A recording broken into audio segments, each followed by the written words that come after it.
자, 좋은 아침입니다. 오늘 성탄절 전날이나 오늘 우리 굿모닝 채플 여러분과 또 함께 드리게 되었습니다. 자, 우리 기도하시면서 성탄 전날 우리 굿모닝 채플 함께 올려드리겠습니다.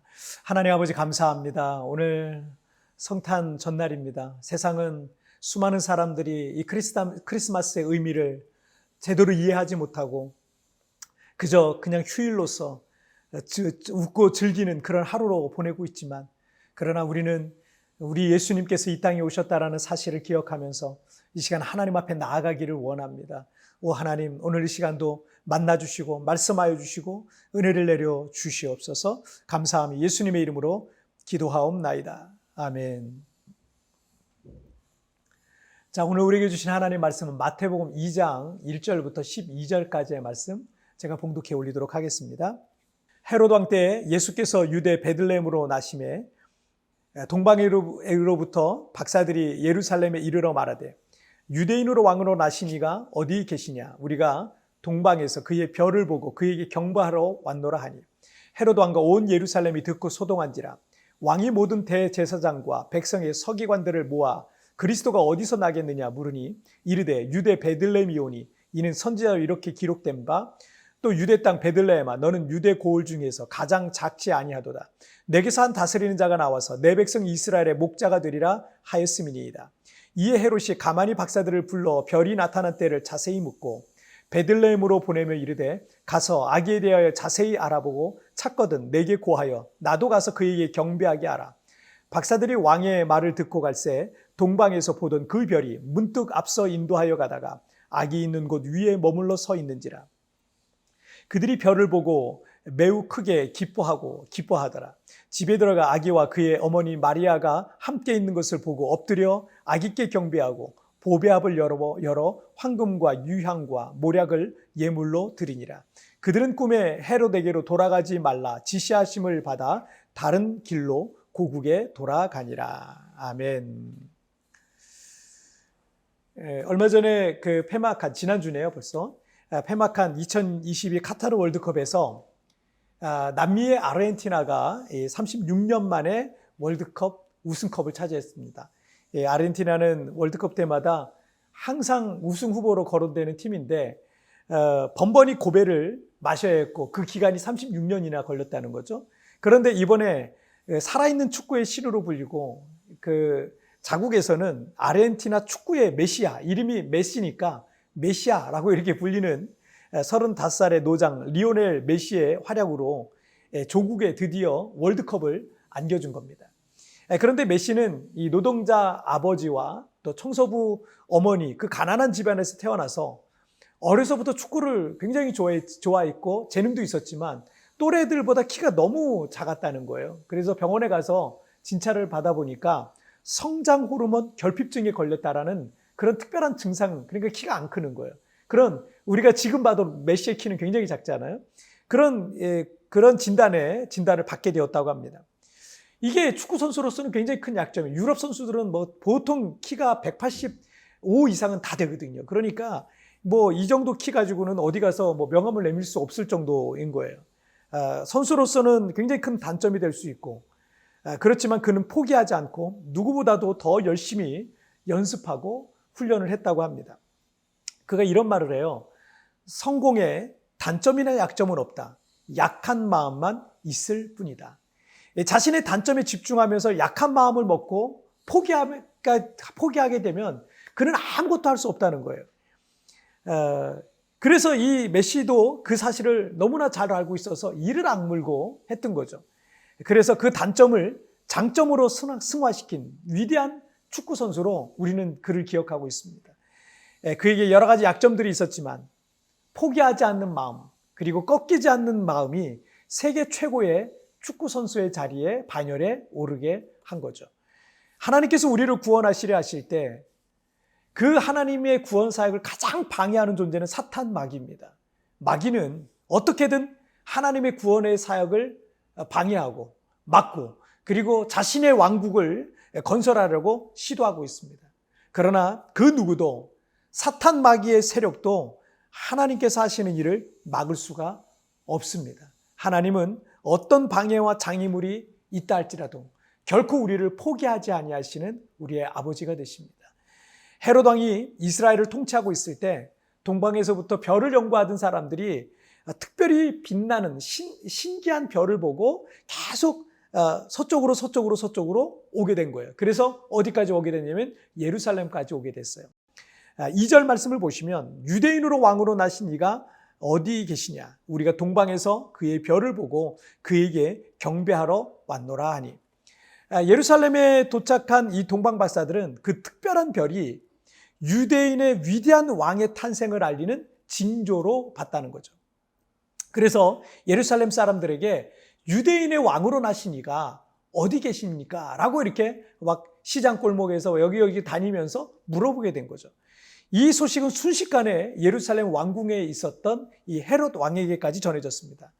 헤롯 왕은 율법학자들을 불렀어요. 제사장, 서기관, 성경을 기록하는 서기관, 이런 그 율법학자들을 불러서 그리스도가, 메시아가 어디서 태어나게 되냐, 유대인으로 왕으로 그리스도가 오신다라는, 메시아가 온다는 사실을 이 헤롯도 알았던 것 같습니다. 그래서 그리스도가 어디서 출생하는지에 대해서 물었어요. 학자들은 미가서 5장 2절 말씀을 인용하면서 오늘 보면 6절에서 유대 땅 베들레헴에서 태어날 것이다라는 그 답을 주게 됩니다. 헤롯 왕은 조용히 박사들을 부릅니다. 그래서 동방 박사들을 불러요. 그리고 만약 아기를 찾거든 나에게도 말해달라고, 나도 아기께 가서 경배하려고 하니까 나에게 말해달라고, 이렇게 박사들에게 말하면서 베들레헴으로 가라고, 베들레헴에서 그 왕이 태어날 거라고, 이런 예언이 있다, 이런 내용을, 정보를 그들에게 주게 됩니다. 헤롯 왕은 유대인이 아니었어요. 에돔 출신이었는데 유대인의 왕은 다윗 왕의 가문에서 나와야 되거든요. 다윗 가문에서 계속 나와야 되는데 나라가 망했잖아요. 나라가 망하고 그들은 로마의 식민지에서 정치적인 능력을 가지고 정치력을 통해서 유대의 왕이 된 사람이 바로 에돔 사람 헤롯이었어요. 그래서 그렇지만 유대인들에게는 인정받지 못하는 왕이었어요. 왜냐하면 유대인들은 그 유대교 그 신앙이 있었잖아요. 신앙이 있었기 때문에 그들은 유대인의 왕은 다윗 가문에서 언젠가 메시아 그리스도라는 이름으로 오게 될 것이다 라는 것을 알고 있었기 때문에 이 사실이 이 헤롯 왕에게 있어서는 늘 불안한 요인 중에 하나였어요. 마음이 늘 불안했어요. 그래서 유대인의 왕 그리스도가 탄생한다니까 헤롯은 그 그리스도를 죽여야 되겠다, 그 아기를 죽여야겠다, 이렇게 생각을 했던 겁니다. 하지만 이 동방 박사들은 꿈에 헤롯에게로 돌아가지 말라는 지시를 받게 돼요. 그리고 그들은 아기에게 경배한 이후에 동방 자신의 고국으로 돌아가게 됩니다. 하나님께서 하시고자 하는 것을 여러분 어느 누가 막을 수 있겠습니까? 헤롯은 당시 가장 큰 권력자였지만 하나님의 하시는 일을 막을 수 없었어요. 하나님의 열심은 결코 그 일을 포기하지 않으실 겁니다. 하나님께서 예수 그리스도를 통해서 우리를 구원하시려는 사역은요, 누구도 막을 수 없습니다. 어떤 장애물이 나타나도 하나님이 우리를 향한 그 사랑을 꺾을 수가 없습니다. 하나님은 결코 나를 버리지도 포기하지도 않으실 것을 여러분 믿으시길 바랍니다. 오늘 성탄 2부입니다. 이 성탄 2부에 여러분 이 주님을 묵상하고 또 기뻐하고 감사하는 그런 복된 하루 보내시기를 주님의 이름으로 축복합니다. 우리 찬양 한 곡 같이 드리시도록 하겠습니다. 당신은 영광의 왕, 오늘 이 땅에 오신 그 주 예수님을 기억하면서 이 찬양 함께 드리도록 하겠습니다. 당신은 영광의 왕, 당신은 평강의 왕, 당신은 하늘과 땅의 주, 당신은 정의의 아들, 천사가 무릎 꿇고 예배하고 경배하네. 영원한 생명 말씀, 당신은 예수, 그리스도주 호산나 다윗의 자손께 호산나 불러 왕중의 왕 높은 하늘에 영광을 예수 주 메시아네 호산나 호산나 다윗의 자손께 호산나 불러 왕중의 왕 높은 하늘에 영광을 예수 주 메시아네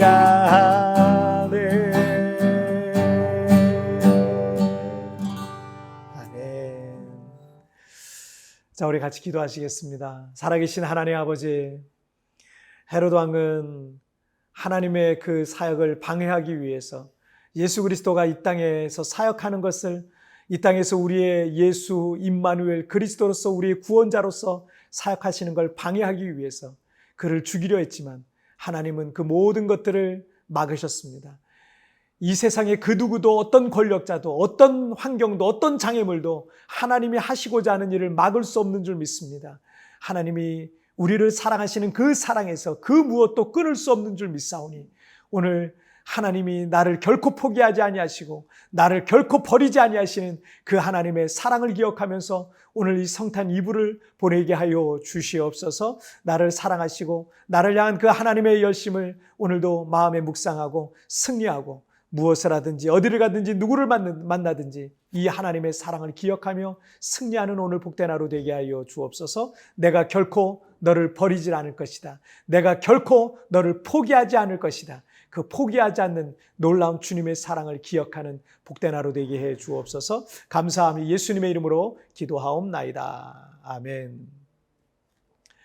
여러분 뒤편에 나오는 오늘의 묵상 보시면서 개인적으로 묵상하시고 짧게라도 뜨겁게 기도하시면서 여러분 오늘 하루 주님과 동행하시길 바랍니다. 오늘 성탄 2부 주님과 동행하며 복된 하루 보내시고요. 내일 복되고 즐거운 행복한 또 감사가 넘치는 기쁨과 감사가 넘치는 그런 성탄절 보내시길 바랍니다. 여러분 우리 다음 그리고 또 한 가지 광고 말씀드릴 거는요.